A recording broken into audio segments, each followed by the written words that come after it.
Alright, Pokemon X and Y, Part 4. Now this is the part of the game where it all kind of blends together for me. And that kind of happens in a lot of Pokemon games. You get your early parts where you're defining the Pokemon you're going to get and how the game works in comparison to the old games, and the later parts where you're fighting those final battles. But the middle just sort of ran together for me.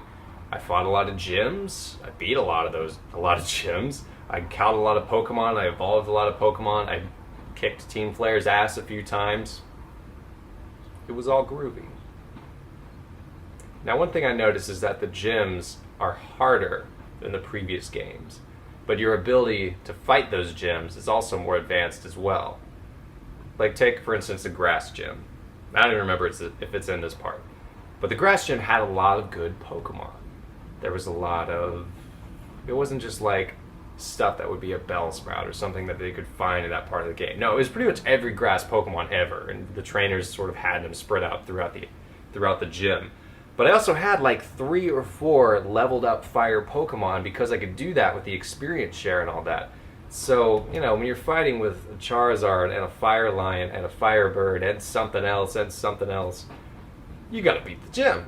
You just have a wider pool to get to pull Pokemon from and an easier way to train them. So the gyms were harder, but I was better than the gyms. So as for Team Flare, I noticed there were a couple Pokemon that I trained throughout the game that I did not necessarily use to fight the Elite Four, but they were very useful in fighting them because of their typing. So I had a Pikachu that evolved into a Raichu, and that kicked a lot of ass, especially with Team Flare's surprise Mega Gyarados. My Raichu kind of had to sacrifice there a little bit, but it did the job. And I also had my little butterfly Pokemon. That Pokemon wasn't all that useful later on in the game, but it continued to be useful and got all the way up to level 50 because it kicked Team Flare's ass.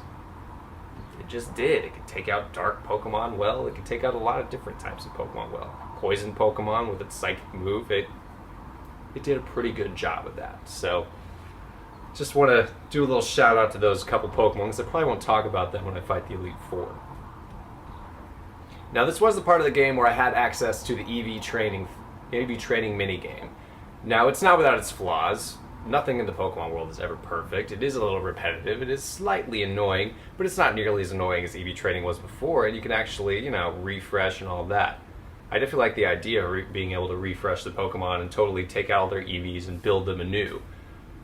I only ever got 2 of those bags, though. Like, I don't know if there's a special way to do it or something like that, but I only got 2, and I saved them for Pokemon I knew I was going to fight in the Elite Four with, that being my Super Smexy Ninja Frog and the Fire Lion.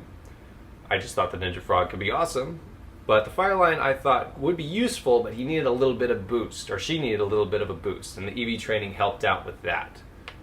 Very much so. Now in the next video, I'm going to talk about my path to the Elite Four, which Pokemon I used, and how tough it was to beat them.